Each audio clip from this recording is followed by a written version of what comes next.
وإذ أخذ ربك من بني آدم من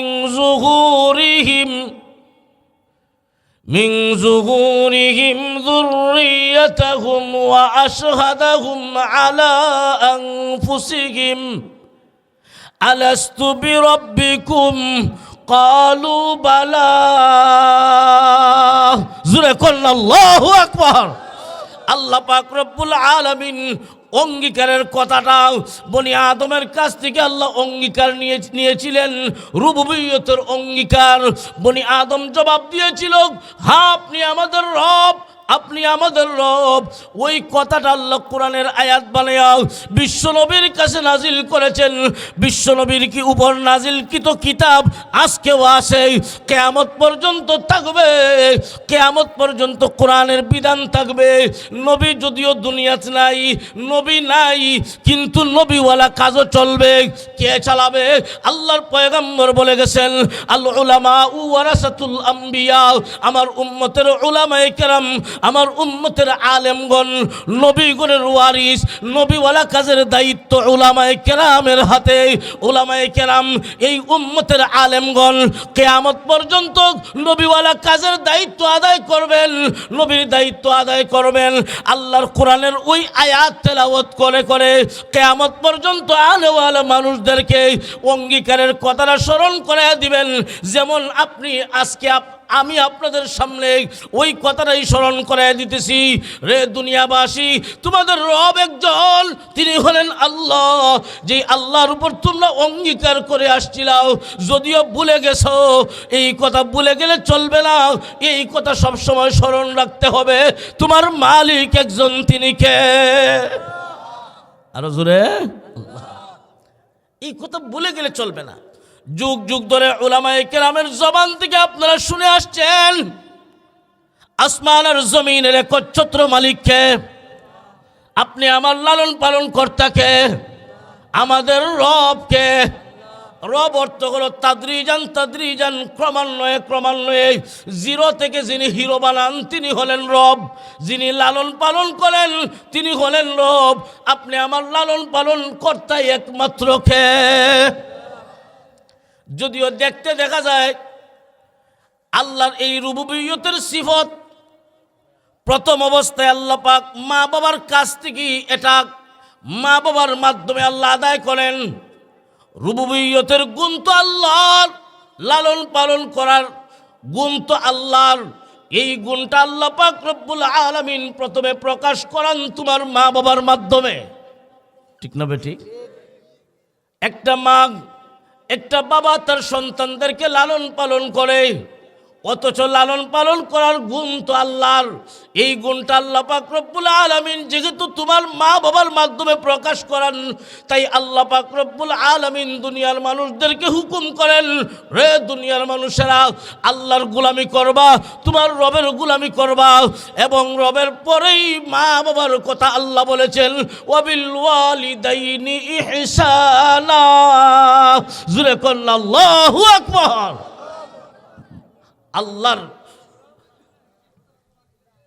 আল্লাহর হুকুম পালন করার পাশাপাশি এরপরেই আল্লাহ আরেকটা হুকুম করেছেন যে তোমরা তোমাদের মা বাবার সাথে ইহসানপূর্ণ আচরণ করবা। কেন?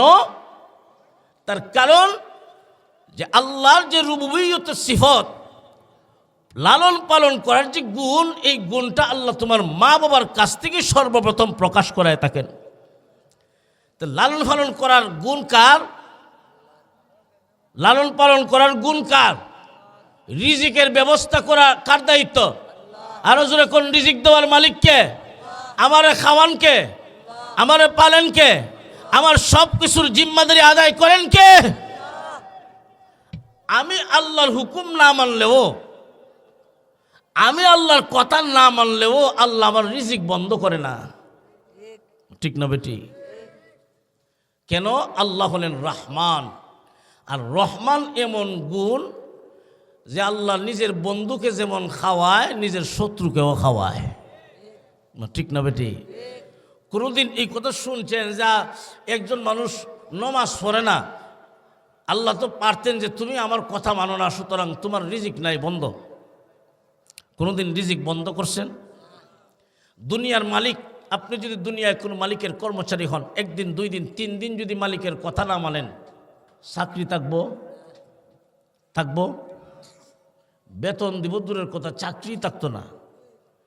দুনিয়ার মালিকের কথায় 1 দিন, 2 দিন, 3 দিন না শুনলে চাকরি থাকে না, তোমার বেতন থাকবে না। কিন্তু তুমি তো এমন মালিকের গোলাম, দৈনিক কয়বার কথা অমান্য করো, কিন্তু তোমার মালিক কোনোদিন তোমার রিজিক বন্ধ করে নাই। সুবহানাল্লাহ। আমরা কেমন মালিকের গোলাম? আল্লাহ ওই কথাটাই বলতেন, ইয়া আইয়ুহান নাস উবুদু রাব্বাকুম আল্লাযী খালাকাকুম والذين من قبلكم لعلكم تتقون। জোরে করুন আল্লাহু আকবার। আল্লাহ বলেন, হে দুনিয়াবাসী, উবুদু রাব্বাকুম, তোমরা তোমাদের রবের গোলামি করো, রবের বন্দিগি করো। কারণ তোমরা তো এই কথা স্বীকার করো তোমাদের মালিক একজন, তিনি হলেন আল্লাহ। আমরা তো এই কথা বলি, আমরা কার গোলাম? আরো জোরে কোন, কার গোলাম? আল্লাহ হলেন আমাদের মুনিব, আমরা হলাম তার গোলাম। এই কথাটা শুধু মুখেই বলি, কিন্তু কাজে বাস্তবায়ন করতে পারি না। মুখে বলি গোলাম, কিন্তু নামাজ পড়ি না, গোলামি করি না।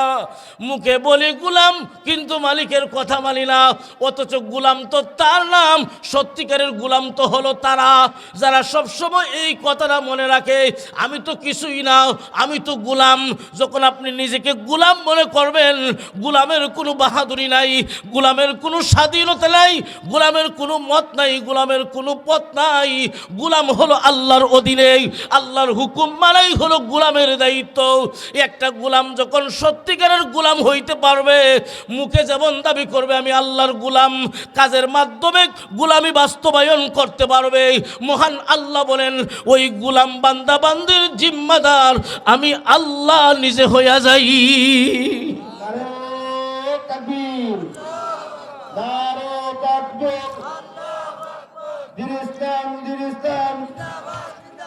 কোরআন সুন্নাহর আলো বড় বাইরে জানো, নারে তাকবীর।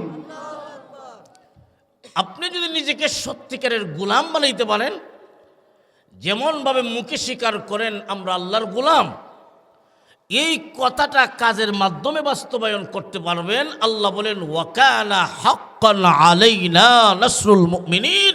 ওই সমস্ত গোলাম বান্দাবান্দি হলো সত্যিকারের মুমিন, তাদের জিম্মাদার আমি আল্লাহ নিজে হইয়া যাই। ওই সমস্ত গোলাম বান্দাবান্দি যখন বিপদে পড়বে আর যখন ডাক দিবে, আল্লাহ বলেন ডাক দিতে দেরি হবে, আমি আল্লাহ তাদের ডাকে জবাব দিয়া বিপদ থেকে উদ্ধার করতে দেরি করব না।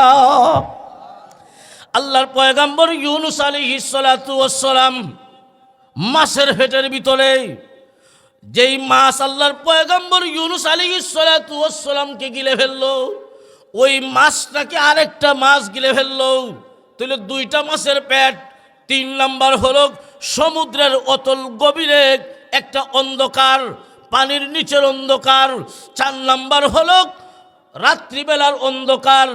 এই 4টা বড় বড় অন্ধকারের ভিতরে আল্লাহর পয়গম্বর ইউনুস আলাইহিস সালাতু ওয়াস সালাম 1 দিন 2 দিন নয়, 40 দিন পর্যন্ত আল্লাহর পয়গম্বর এই 4টা অন্ধকারের ভিতরে, প্রথম মাছের পেটের ভিতরের অন্ধকার, দ্বিতীয় মাছের পেটের ভিতরের অন্ধকার, সমুদ্রের অতল গভীরের অন্ধকার, 4 নাম্বার হলো রাত্রিবেলার অন্ধকার। এই 4টা বড় বড় অন্ধকারের ভিতরে আল্লাহর পয়গম্বর ইউনুস আলাইহিস সালাতু ওয়াস সালাম 40 দিন পরে আল্লাহকে ডাক দিছেন, লা ইলাহা ইল্লা আনতা সুবহানাকা ইন্নী কুনতু মিনাজ জালিমিন। আল্লাহর পয়গম্বর ইউনূস আলাইহিস সালাতু ওয়াস সালাম ডাক দিছেন, লা ইলাহা ইল্লা আনতা, আল্লাহ তুমি ছাড়া কেউ আমাকে উদ্ধার করতে পারবে না। আল্লাহ তুমি একমাত্র পারবে আমাকে উদ্ধার করতে। আমি আমার নিজের উপর জুলুম করেছি, আল্লাহ তুমি আমাকে উদ্ধার করো, তুমি আমাকে উদ্ধার করো। এখানে একটা লক্ষণীয় বিষয়, আপনি যদি কারোর সঙ্গে কথা বলেন, ওই লোকটা যদি আপনার সামনে হাজির থাকে, তখন তুমি বা আপনি ব্যবহার করি, ঠিক না বেঠিক? আর যদি উপস্থিত না থাকে, তখন উনি বা তিনি অথবা অমুক তমুক। আল্লাহর পয়গম্বর ইউনূস আলাইহিস সালাতু ওয়াস সালাম বলেন, লা ইলাহা ইল্লা আনতা। এটা আরবি গ্রামার অনুযায়ী আনতা মানে আল্লাহ তুমি ছাড়া তুমি। এতে প্রমাণ হয় পয়গম্বর ইউনূস আলাইহিস সালাতু ওয়াস সালাম যে বললেন আল্লাহ তুমি ছাড়া কেউ উদ্ধার করতে পারবে না, এখান থেকেও প্রমাণ হয় সমুদ্রের অতল গভীরেও আল্লাহ আছে না নাই। পয়গম্বর ইউনূস আলাইহিস সালাতু ওয়াস সালাম বড় বড় 4টা বিপদে পড়ে যখন ডাক দিছেন, আল্লাহ বলেন ফাস্তাজাবনা লাহু, আমি আল্লাহ পয়গম্বর ইউনূসের ডাকে জবাব দিলাম। পয়গম্বর ইউনূসের ডাকে জবাব দিলাম, শুধু জবাব দিলাম তা নয়, ওয়ানাজ্জাইনাহু মিনাল গাম্মি, আর আমি আল্লাহ পয়গম্বর ইউনূসকে 4টা অন্ধকারের ভিতর থেকে বের করে আনলাম। 4টা অন্ধকারের ভিতর থেকে বের করে আনলাম। পয়গম্বর ইউনূস ডাক দিলেন, আল্লাহ বলেন জবাব দিলাম, শুধু জবাব দিলাম তা নয়, আমি আল্লাহ বিপদ থেকে উদ্ধার করে দিলাম। আয়াতের শেষ অংশে আল্লাহ বলেন ওয়া কাযালিকা নুনজিল মুমিনিন। আল্লাহ পাক রব্বুল আলামিন পয়গম্বর ইউনূসের বিপদে পড়া আর আল্লাহকে ডাক দেওয়া, আল্লাহ জবাব দিয়া উদ্ধার করে দেওয়া, এই ঘটনাটা কোরআনের আয়াত বানায়া বিশ্বনবীর কাছে নাজিল করেছেন, আল্লাহর পয়গম্বরের কাছে নাজিল করে আপনি আমার জন্য উম্মতে মুহাম্মদের জন্য আল্লাহ শিক্ষা দিয়েছেন। আয়াতের শেষ অংশে আল্লাহ বলেন, হে মুহাম্মদুর রাসূলুল্লাহর উম্মতেরা, তোমরাও যদি সত্যিকারের ঈমানদার হও, সত্যিকারের গোলাম যদি হও, সত্যিকারের ঈমানদার তো তারা যারা তার মালিক চিনে, মালিকের কথা অনুযায়ী দুনিয়ার জীবনটা সাজায়। আমার মালিক যেইভাবে হুকুম করেছেন, আমার মালিকের কথা মানাই হলো আমার দায়িত্ব। যেই মানুষটা তার মালিক চিনে মালিকের কথা মানবে, ওই মানুষটাই হলো সত্যিকারের গোলাম। আল্লাহ পাক রব্বুল আলামিন উম্মতে মুহাম্মদীকে জানাইয়া দিয়েছেন, রে উম্মতে মুহাম্মদীরা, তোমরাও যদি সত্যিকারের গোলাম হইতে পারো, আমি আল্লাহ তোমাদেরকেও যেমনিভাবে ইউনূস আলাইহিস সালাতু ওয়াস সালামকে আমি আল্লাহ বিপদ থেকে উদ্ধার করেছিলাম, তোমরাও যদি সত্যিকারের গোলাম হইতে পারো, তোমরাও বিপদে পড়বা আর আমাকে ডাক দিবা। ডাক দিতে দেরি হবে, আমি আল্লাহ তোমাদেরকে বিপদ থেকে উদ্ধার করতে দেরি করব না। আজকে অনেক সময় দেখবেন বিপদে পড়ি, ডাক দিয়ে আল্লাহ শুনেন না। তার মানে আমরা গোলাম হওয়ার মাঝে দোষ আছে, ঠিক না বেশি? আমরা সত্যিকারের গোলাম হইতে পারছি না। এখন এখানে প্রশ্ন করতে পারেন যে হুজুর মানলাম, আমি নাও সত্যিকারের গোলাম না। আল্লাহর অনেক মায়ার বান্দা বান্দিগণ তো এমন আছেন বিছানায় ফেলানো নাই। এই প্রশ্নের জবাব, আল্লাহর অনেক মায়ার বান্দা বান্দিগণকে আল্লাহ বিছানায় ফেলায় রাখেন কয়েকটা কারণে। একটা কারণ হলো আল্লাহ পাক রব্বুল আলামিন সত্যিকারের মুমিন বান্দা বান্দির উপর আল্লাহ পরীক্ষা করেন, পরীক্ষা, ঠিক না বেটি? আল্লাহ আফত বিপদ দিয়া পরীক্ষা করেন। ইমানদার বান্দা বান্দিরা পরীক্ষায় উত্তীর্ণ হয়, যে যত বেশি পরীক্ষায় পাশ করে মহান আল্লাহ তার মর্তবা তত বাড়াইয়া দেয়। অনেক সময় দেখবেন আল্লাহর নেককার বান্দা বান্দিগণ বিছানায় হরা, উঠতে পারে না, ওযু করতে পারে না, তাই আম্মুম কইরা নামাজের সময় নামাজ আদায় করে বিছানা থেকে উঠতে পারে না, বৈশা ভরে বসতেও পারে না, ঘুমায়া ভরে জবান থেকে আল্লাহর নাম বন্ধ হয় না। বিছানায় পড়া কিন্তু জবানে উচ্চারণ হয় আল্লাহ আল্লাহ আল্লাহ। এইভাবে মুমিন বান্দা বান্দিগণকে আল্লাহ বিছানায় হালায়। মুমিন বান্দারা পরীক্ষা দেয়, পরীক্ষায় ফাঁস করে, বিছানায় পড়ে আল্লাহর নাম বলে না। ওই সমস্ত মুমিন বান্দা বান্দিগণকে বিছানায় হালাইয়া আল্লাহ পরীক্ষা নেয়, আর পরীক্ষায় পাশ করে মুমিন বান্দা বান্দিগণের মর্তবা আল্লাহ বাড়াইয়া দেয়। এই হলো একটা কারণ। 2 নম্বর আর একটা কারণ হলো আল্লাহ পাক রব্বুল আলামিন তার নেককার বান্দা বান্দিগণকে বিছানায় ফেলায় কষ্ট দেয়। ওই কষ্টটাই মরণের আগ পর্যন্ত হয়। ওই বিছানায় যে পড়া, ওই পড়াটাই তার মরণের কারণ হয়। আল্লাহ পাক রব্বুল আলামিন নেককার বান্দা বান্দিগণের দুনিয়ার ক্ষণস্থায়ী জীবনের পাপ পূর্ণ এই যে পাপ গুনাহ, এইগুলাকে আল্লাহ বিছানায় ফেলায় কষ্ট দিয়া আল্লাহ তার নেককার বান্দা বান্দিগণের পাপ মুক্ত করে পরকালে পবিত্র যাত্রী বানাইয়া দেয়। এই কয়েকটা কারণে আল্লাহ তার নেককার বান্দা বান্দিগণকে বিছানায় ফেলাইয়া রাখেন। আবার এই কথা কখনো মনে করা যাবে না যে উনি এত বড় আল্লাহওয়ালা, ইয়ে তো হাক্কা নামাজি, কিন্তু উনার উপরে তো গজব কেন, উনি এত কষ্ট করে কেন?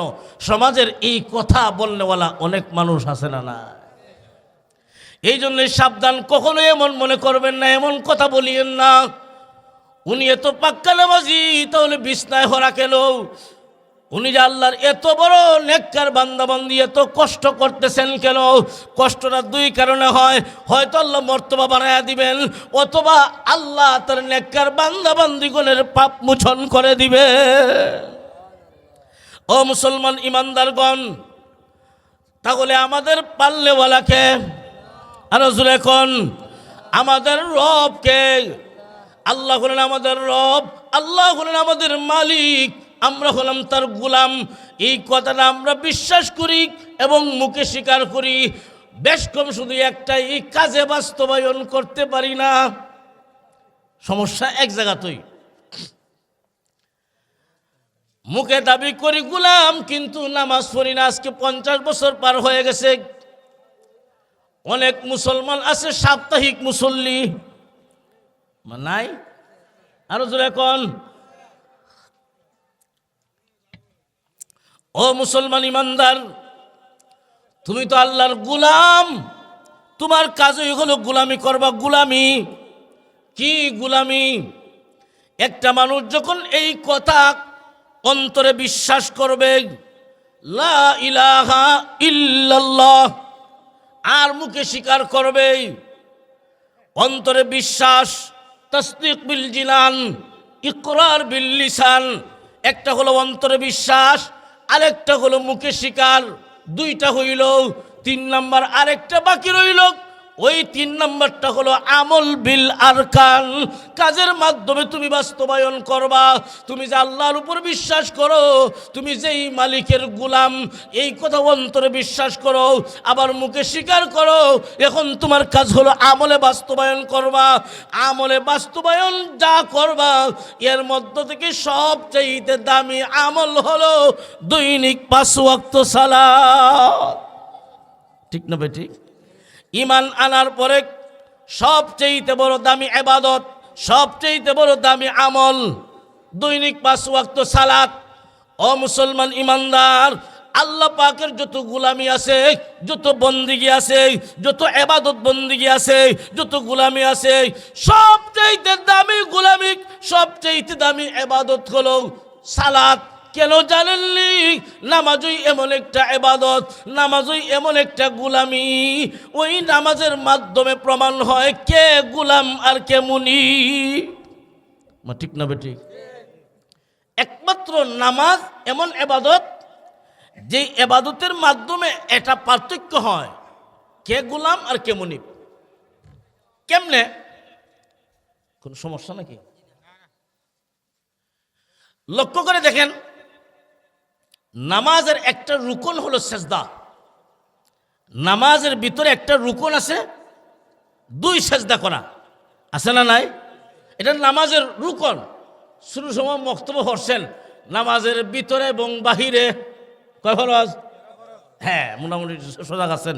নামাজের ভিতরে এবং বাহিরে 13 ফরজ, বাহিরে 7 ফরজ, ভিতরে 6 ফরজ। এর মাঝে একটা হলো 2 সেজদা করা, আছে না নাই? তো নামাজের ভিতরে একটা রুকন হলো সেজদা, এটা নামাজের রুকন। ওই সেজদা কোনো ইবাদত বন্দেগীতে নাই, একমাত্র নামাজের মাঝেই আছে। আর সেজদা এটা এমন জিনিস, আল্লাহ ছাড়া কোনো গায়রুল্লাহর সামনে মাথা নত করা হালাল না হারাম? আরো জোরে ক। একটা কথা মনে রাখবেন, এই পৃথিবীতে আল্লাহ পাক যত মাখলুক বানাইছেন, সমস্ত মাখলুক 3 প্রকারে বিভক্ত। কয় প্রকার?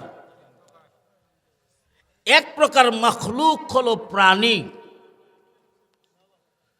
প্রাণী আবার 2 প্রকার, একটা চলমান, একটা অচলমান।